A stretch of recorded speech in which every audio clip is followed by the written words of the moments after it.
Welcome to Martha Runs the World, a podcast about running, fitness, and all things health related. I'm Martha Hughes, your host, and each week I'll introduce a new episode that is of interest to all runners. Welcome to episode 277 of Martha Runs the World. Today I'm going to talk about mental strategies to help you with your long run. If you're going to be running anything longer than a 5K, or if you're going to be doing anything more than just casual 2 or 3 mile runs every day, you will be running a little bit longer runs. So what is a long run? Well, a long run depends exactly on how far you plan to run and how experienced you are. So each person's long run is really depending on what they're training for. My long run may not be your long run. My long run may be your short run, especially if you're doing really, really long runs. So you still have to prepare for doing a long run, depending on if you consider your long run to be 6 miles or 20 miles, you still have to prepare for that if you're not used to it. I apologize. They decided to do street cleaning this morning right when I started to record. I thought, this is a nice time to record. It's nice and quiet. And as soon as I started recording, they started to street clean. So I had to wait for them to be done to start again. So now it's nice and quiet. So hopefully it will stay quiet. So I apologize for the noise in the background. It's a busy area where I live, but I have no choice until I can afford to move. All right, back to the subject. So it really depends on what you're training for, what your experience is, how long you've been running, and that sort of thing. Now, your long run is something that you do only once a week. You shouldn't be doing a long run more than once a week or every other week, depending on your schedule. If you have a crazy work schedule like mine, it's not always possible to get a long run in every week. So I'm happy if I get it in every other week. I try to get it in every week, but it's kind of difficult. So as our runs get longer, your long run, of course, gets more difficult. And we have to find ways to psych ourselves into keeping it going and not stop it short from what we need to have done. And it's a mental game. They say that distance running is 10% physical and 90% mental. And in many ways, this is true. You really have to talk yourself into keep going. And there are many ways that you can keep it going. And I'm going to give you some tips on how to keep it going so that you don't stop short. Before I do give these out, please note that there is a difference between feeling the regular pains and injuries. If you think you're having an injury, please stop and go get it checked out. There's a big difference. Don't run on an injury if you think you have an injury. All right. Now, before you even head out, make sure you're doing strength training. Twice a week is good. Long runs take everything out of us. Regular running takes everything out of us, and your muscles need to be the strongest they can be to withstand the punishment that we're going to give them running. So make sure you do strength training. I have a couple episodes on strength training, and there's lots of information on strength training in running books and in YouTube videos. Check out, so do a good strength training routine. You don't need equipment, you can do some body weight strength training, or you can go to a gym. Whatever you prefer, they're both acceptable. Your long runs are the time to test out what nutrition and hydration and electrolytes will work for you. If you're doing a road marathon half or a road full marathon, you probably can get by with just gels and goo and maybe an electrolyte liquid mix like Noon or Tailwind. That might give you enough so that you can just go on. Maybe some fruit along with it. Dried fruit is good, or maybe some grapes, things like that. But you need to practice with them first to see if your gut is going to handle them. A lot of people can't handle goos, or there's some flavors that you like more than others. Many people don't like them, but so try out couple different flavors. I like salted caramel, or the espresso chocolate is really, really good. So try out some different kinds. And if you don't like all that sugar, try out something without sugar. If you prefer something that isn't sweet, you've got to try it out before your race. Try it on a few different training runs to see what works best for you. Chances are, if it's a road race, the race isn't going to have them, so you have to carry those with you. So you have to figure out how to carry them with you.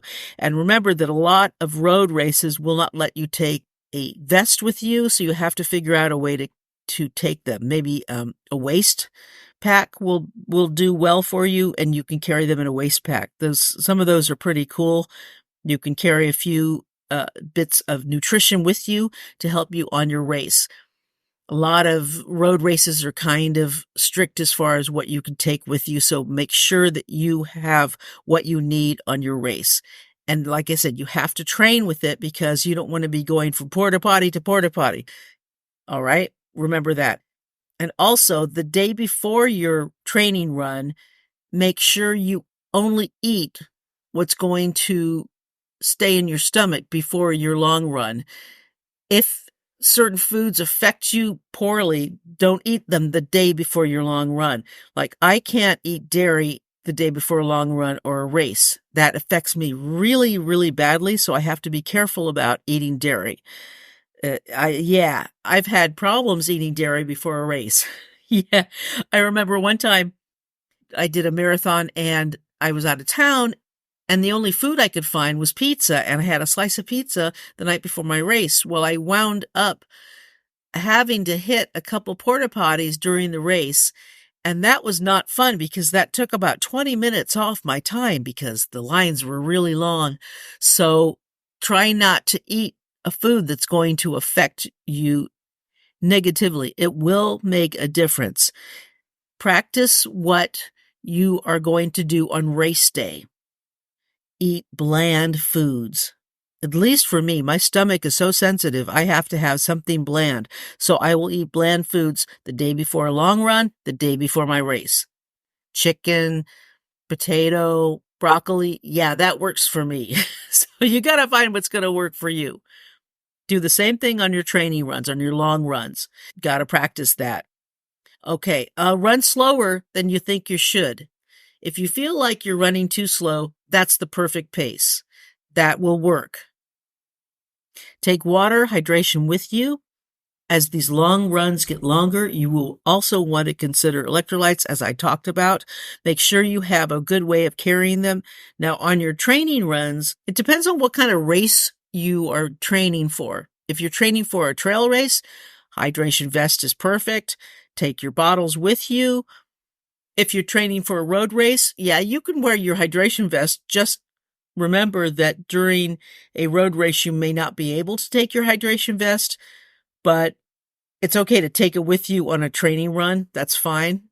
Just remember that you should probably do at least one training run with the hydration system you're going to use during the race, like a handheld bottle or a waist pack or something like that.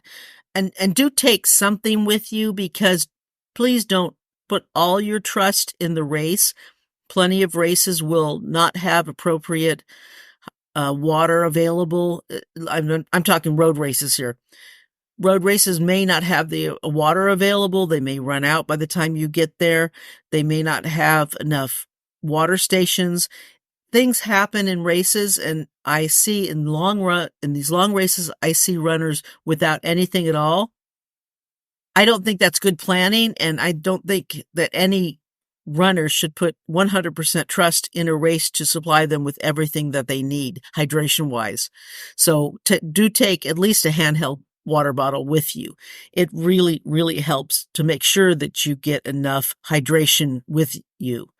And you can take some gels with you or a couple goos with you so that in between aid stations, you can get the nutrition that you need to keep you going. That will also really, really help.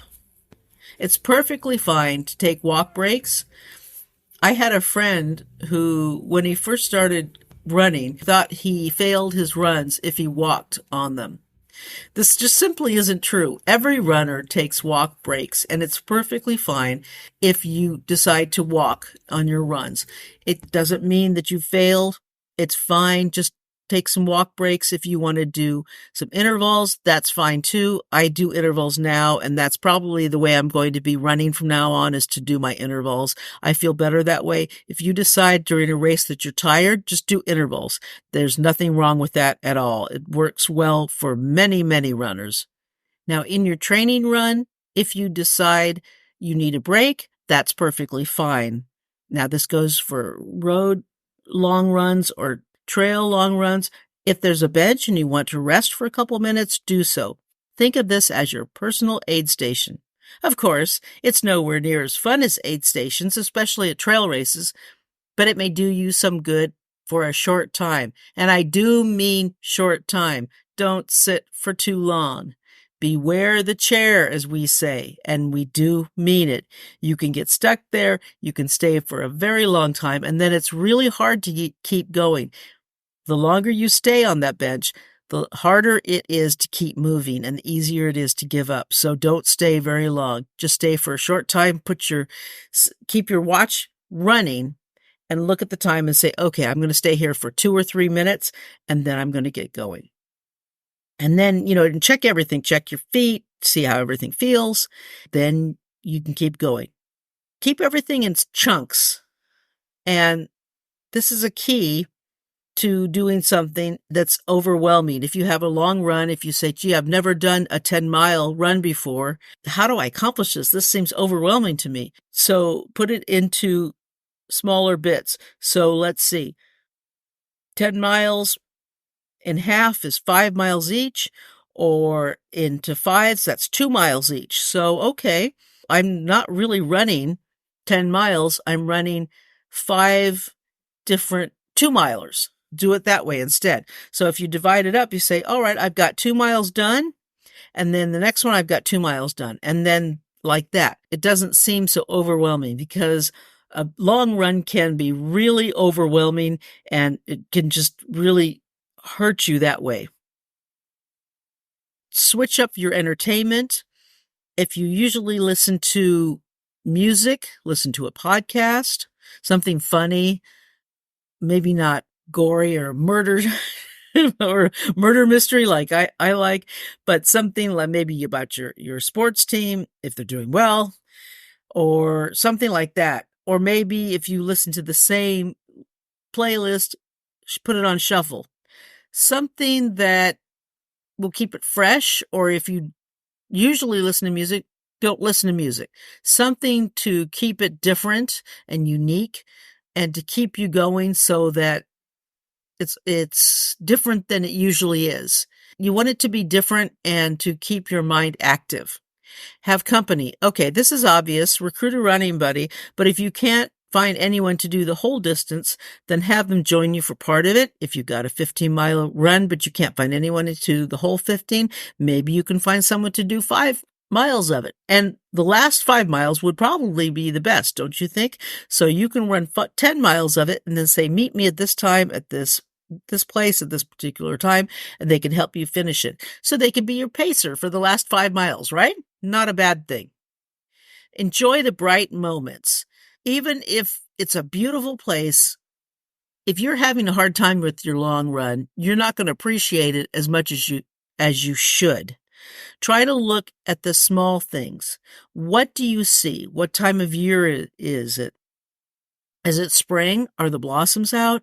Do you see butterflies? Are the honeybees out? Is it summer? Can you hear the birds? Is the breeze warm? Is it fall? What color are the leaves? You get the picture. Just look for the little things. If you're on a trail run, did you see any animals? Did you see bunny rabbits?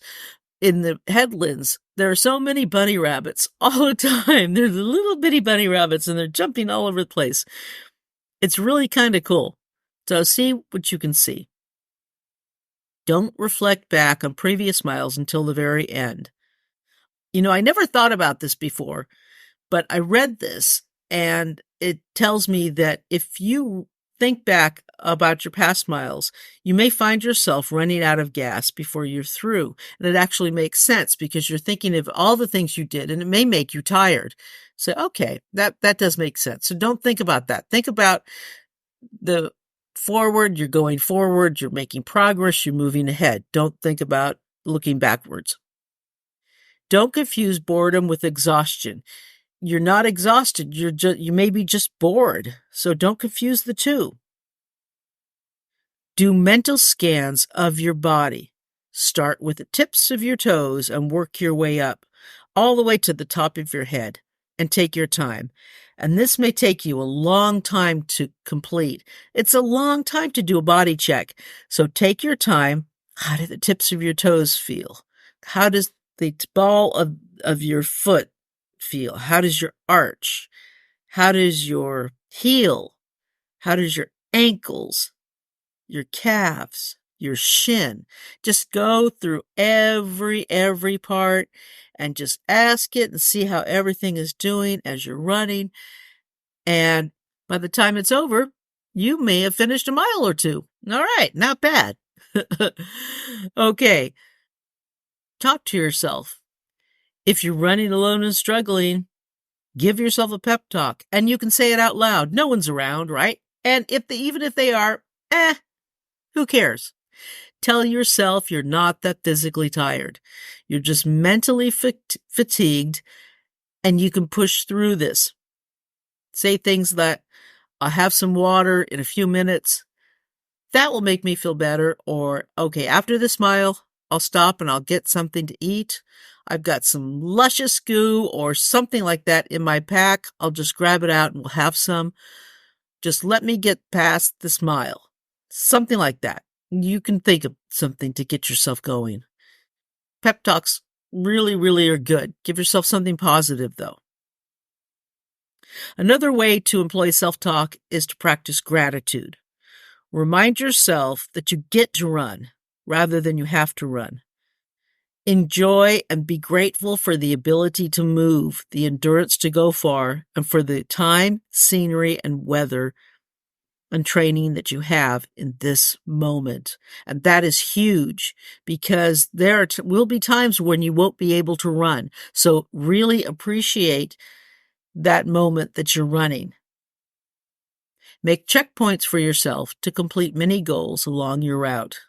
Upcoming milestones like a tree or a statue along your route that you know, or running 5 or more miles or until the end of the block can be motivating. Now, if you're on a route that you know, you can point these out. If you're not on a route you know, then you can use the timer or the miles for those mini goals. So if you're on a route that you're not familiar with, saying, okay, the next, I'll celebrate a mini goal after a half an hour. You know what I'm talking about. If you're running your own route, create an aid station and revisit it as a goal. You can run a loop back to your car or your home. But see, that to me creates a problem. If you have the wherewithal to not stop at the car and give up, or to not stop at your home and go back out, good for you. But I would not have my home as a DIY aid station because I would be too tempted to not go back out. So if you do have the strength to go back out, then you can do that. I do not. You can use that, or you can use a store as an aid station. If there's a 7-Eleven or a Walgreens or a Safeway or something like that, a grocery store that you can stop and grab something as an aid station, that works too. I think that would work better for me, that I can just go in and grab something to eat along the route. That would work really well for me. It would work better than me going home. If I went home as an aid station, like I said, I probably would not leave again. I would say, why am I going back out again? No, I'm not going back out. But if you have the mental strength and capacity to go back out after coming back home, I think that's awesome. Good for you. So use that. Or you could use your car as a loop. And I think using a car as a loop is probably better because you have more of a capacity to go back out unless it's like cold or pouring rain. Speaking of pouring rain, I'll talk to you about my run this last Saturday in the rain after this.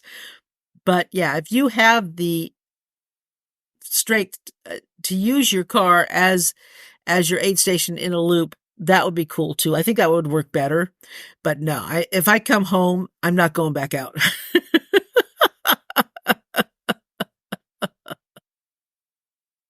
Another great mental trick, whether training or competing, distance running occasionally requires running in nasty weather.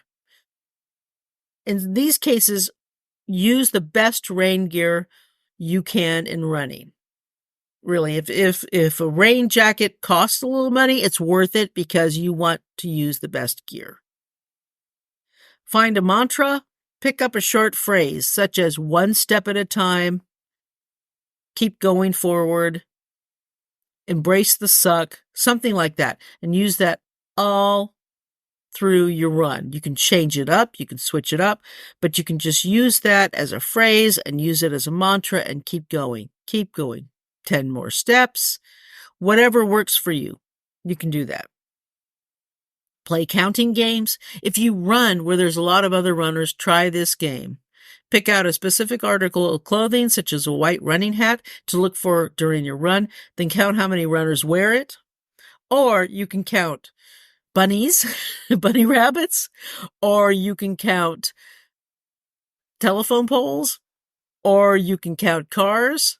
Sometimes I count cars, like certain colored cars, like, oh, okay, black cars today, white cars, whatever.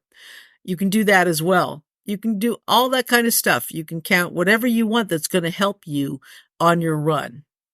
Visualize your race. If you're training for a race, such as a marathon, picture yourself running the course and crossing the finish line. Picture how you want to pose for your photo as you run through the finish. Try to see the clock with your goal time displayed. Now, I don't know about you, but I would love to picture myself in a photo. I always usually look terrible in photos because I never see the photographer until he's already taken the picture. I'm just never that observant. Other people see the photographer and take great pictures. I don't know. I'm so tuned into my race, I don't see the photographer. So maybe I should be more observant. Oh, goodness. Plan out a meal. This is one of my favorites. This I do. This is what I think of during my run as food. You can even plan to cook something or think about cooking something during your race. Make a shopping list of all the ingredients. Think of what you need to buy. It should keep your mind sharp and busy. Think of what you need to buy, what you want to cook.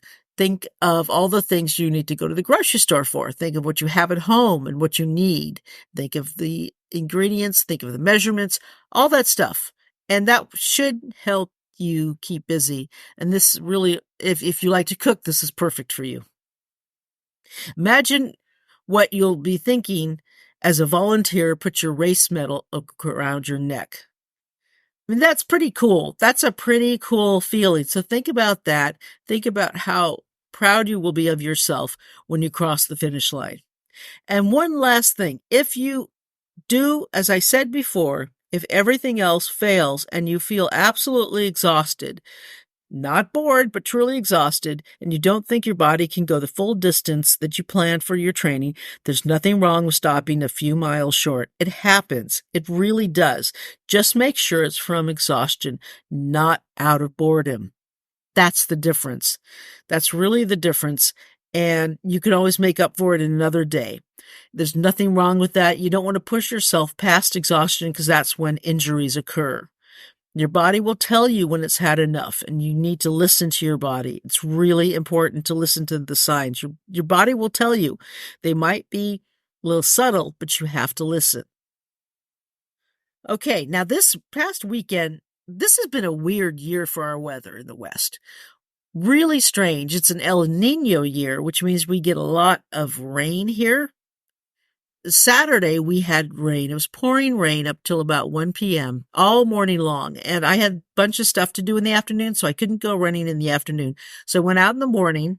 It was supposed to be a long run, but I cut it short. I did about 4 miles. It was pouring rain, and it was cold. It was like 50 degrees. So that's pretty cold this time of year. And I was freezing, so cold, and it was absolute pouring. It did not stop. It was just this constant rain.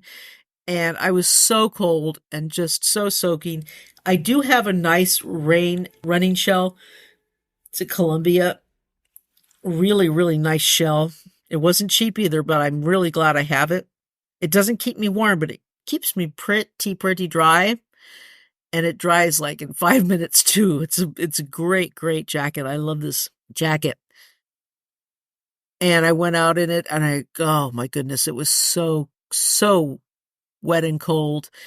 And I think it took like 10 minutes for for me to actually feel my fingers again once I got inside. Oh goodness. And for a long time, until I got to the Embarcadero, because I ran from my apartment in the Tenderloin down to the Embarcadero and then around up to Fisherman's Wharf. When I got there, I could finally actually see other people running. There weren't that many of us out there, really. It was like maybe 10 people running, which is not many considering that there's hundreds of people out running on the Embarcadero on a Saturday morning. Yeah, you're going to get hundreds. Even the farmer's market at the ferry building was not. There were maybe a handful of people there. It was sparse. I was pretty proud of myself for even getting out there to do it. It was hard. It was not an easy run, but I did do it. And then I went home and had a nice rest of the day. I took a really hot shower and warmed up. Oh, goodness. That was part of it. It's part of running. I'll get a longer run in tomorrow. I have too much stuff to do today. It's my off running day anyway. I do strength training today. That was pretty fun. Pretty cold and wet. Hopefully we won't get a whole lot more rain this year. I mean, it is in May. We're not even supposed to get that. We usually don't get any rain at all this time of year, and usually it's supposed to be dry now until next season. But who knows? This year has been very strange. It's supposed to snow again in the Sierra. So we'll see. All right. But that is it for this week. And thank you so much for joining me. I appreciate it. I always do. Everything is on the website, MarthaRunsTheWorld.com. And enjoy your long runs. They're hard. I like them once I get used to them. Once I get used to the distance, I really look forward to them. And I can't wait to get up to the trails. Hopefully I will get to the trails in a couple of weeks and start doing longer runs. So I'll talk more about them then. If you want to email me, my email is martharunstheworld@gmail.com. And until next week, let's tie up our shoelaces and go for a run.